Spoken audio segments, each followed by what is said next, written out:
Hello tout le monde, on se retrouve aujourd'hui pour une petite analyse technique du Theta, faire le suivi par rapport à la première vidéo que j'ai faite le 9 janvier 2022. Vous allez voir que certaines choses que j'avais dit sont arrivées. Donc aujourd'hui là je commence par mon graphe en 4 heures. Vous pourrez constater que depuis le 27 décembre, on est en train de faire des points hauts toujours plus bas et des points bas toujours plus bas. Aujourd'hui on pourra encore avoir un point bas ici par rapport au précédent. Mais moi ce que je vois, ce qui est en train de se décider tout doucement, c'est peut-être le potentiel de faire un W en 4 heures. Regardez bien, on aurait un point bas, un point bas, un point haut et un nouveau point haut. Chose importante également, c'est qu'on a enfin récupéré notre moyenne mobile 50. Attention, on l'avait récupéré une première fois avant de recorriger beaucoup plus fort derrière. Mais chose importante, c'est qu'on a également une grosse divergence haussière au niveau de mon indicateur VMC. Et nous avons également une volatilité complètement morte aujourd'hui au niveau du Theta par rapport au dernier point où on avait corrigé. Donc c'est un point très important. Aujourd'hui, tout le monde a lâché le train du Theta. Donc c'est peut-être une zone de bottom qu'on aurait trouvé sur le Theta, en tout cas en 4 heures. Chose importante également, regardez au niveau des bandes de Bollinger, on se retrouve avec une contraction au niveau plutôt de mon ruban. Là ici, regardez, on a une contraction et on est en train de le casser tout doucement à la hausse. Maintenant, c'est le BTC qui va nous permettre de décoller plus fort ou non. Et regardez au niveau des bandes de Bollinger, on a enfin une contraction, donc la possibilité de pouvoir exploser beaucoup plus fort. Sur mon graphe en 12 heures maintenant, vous pourrez remarquer ici une petite divergence potentielle haussière au niveau MACD. On a le cours qui descend, le MACD qui monte. On avait une grosse divergence haussière au niveau de mon indicateur VMC qui nous permet aujourd'hui peut-être de pouvoir avoir ce range, ce fameux range entre les 2,33 et les 4,47. Donc si aujourd'hui vous voulez reprendre une tendance un peu plus confortable haussière au niveau du Theta, vous pouvez mettre une alerte sur TradingView au niveau des 3,472. Cela nous permettrait de reprendre un gros potentiel haussier au niveau 12 heures, en sachant que regardez, on commence à avoir notre EMA9 qui commence à venir tout doucement s'écraser sur notre EMA13 et surtout notre dernière bougie qui est repassée sur le dessus de notre EMA13 depuis maintenant le 29, 13 heures.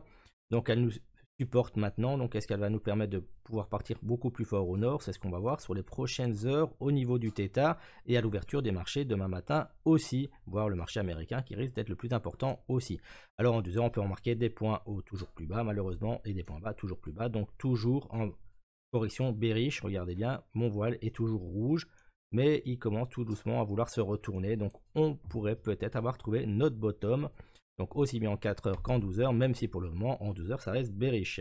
Sur mon graphe en daily, je vais vous le présenter juste un peu après, mais petite chose, regardez la vidéo du 9 janvier, je vous laisse un petit extrait de ce que je vous avais dit, qu'on aurait un potentiel de venir recombler ces creux dans les volumes profile. Mon graphe en daily, et au niveau des volumes profile, on a un creux ici qu'on risque de venir combler. Passons maintenant sur mon graphe en weekly en mode logarithmique. Vous pourrez voir ici ce canal haussier, même si je ne suis pas friand, on n'a qu'une touche vers le dessus. Mais voilà, il a le mérite d'exister aujourd'hui. On récupère légèrement des volumes ces 2 dernières semaines.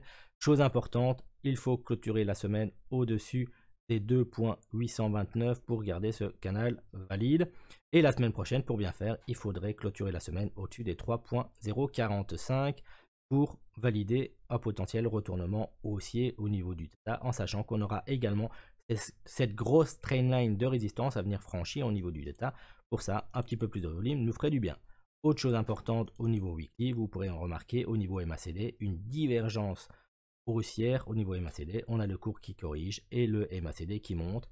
On a une volatilité, regardez bien ici, plutôt neutre, voire basse au niveau du Theta. Et à William en surétat d'enfoncement, donc peut-être attendre qu'il revienne légèrement dans une zone neutre avant de pouvoir investir dessus. Voilà ce que je vois aujourd'hui et le Theta est complètement corrélé au BTC à l'heure actuelle. Me revoici maintenant sur le graphe le plus important. Donc comme vous avez pu voir, j'avais dit le 9 janvier qu'on aurait une probabilité de venir combler ce creux dans les volumes profile. C'est chose faite au niveau du Theta. On a peut-être trouvé notre bottom en sachant que regardez, on a ce gros support ici que je vous avais mis. Ah, c'est la dernière fois qu'on a eu le gros élan haussier qui nous a permis de supporter le cours aujourd'hui. On a cassé cette grosse trainline de résistance également. Malheureusement, pour le moment, on fait toujours des points hauts toujours plus bas et des points bas toujours plus bas. Donc aujourd'hui, il faudrait minimum pouvoir confirmer un W daily, faire quelque chose plus ou moins comme ceci, avant de pouvoir rentrer dessus au niveau daily et rentrer sur la confirmation du W tout simplement. Et avoir aussi au niveau de mes graphes, regardez, mon EMA9 qui est en train de légèrement se retourner. Donc si aujourd'hui vous voulez rentrer dans le Theta, même si je ne suis pas conseiller financier, je vous donne juste mes analyses techniques, bah, attendez peut-être un retournement de mon EMA9 par rapport à l'EMA 13, qui vous permettrait de rentrer savement en sachant qu'on est en dessous de notre zone de rechargement. C'est un prix qui s'achète. Donc la zone de rechargement long terme, alors elle est entre les 0,786 et les 0,618, donc les 3,50$ et les 6,14$ en sachant qu'aujourd'hui on est à 3,038$.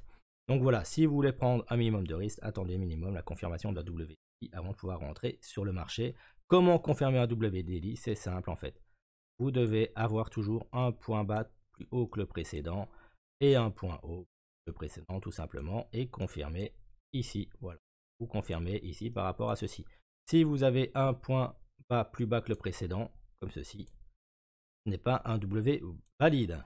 Voilà tout simplement. Pour les zones de sortie, je vous invite à regarder la première vidéo d'analyse technique que j'ai fait au niveau du Theta. Vous pourrez également remarquer qu'on est venu rechercher ces liquidations acheteurs au niveau du Theta. Maintenant, les prochaines liquidations, si on venait à venir beaucoup plus basses au niveau du Theta, seraient, je vous dis ça tout de suite, liquidation. On en aurait ici, donc aux alentours des 1,84, puis après déjà marqué les deux prochaines, et après des 1,60. Et après, celle plus basse serait les 1,45 plus ou moins. Donc aujourd'hui, si ici, on n'avait pas notre bottom, premièrement, il faudrait que notre support ici puisse nous supporter. Pourquoi? Pour pouvoir faire peut-être un double bottom, donc quelque chose comme ceci. Regarde. Tac. On corrige et là on repart. Ce serait juste magnifique, ça nous permettrait en fait de reprendre un élan haussier beaucoup plus propre et de valider aussi, comme je vous l'ai dit tout à l'heure, au W daily, un point bas plus haut. Le précédent tout simplement. Donc ce serait quelque chose de potentiel, donc encore une correction dans les 2,30, 2,40. Si maintenant on venait vraiment à perdre ce support et qu'on partait sur un marché vraiment plutôt bear, bah, là ce serait la zone des 0,886, donc les 1,92$. Et après par contre si ça casse, on ira chercher directement ces zones de support, donc les 1,84, puis après les 1,60 au niveau du Theta. Voilà, cette analyse technique de suivi au niveau du Theta est terminée. Je vous souhaite à tous et toutes une excellente fin de journée et à demain pour d'autres analyses.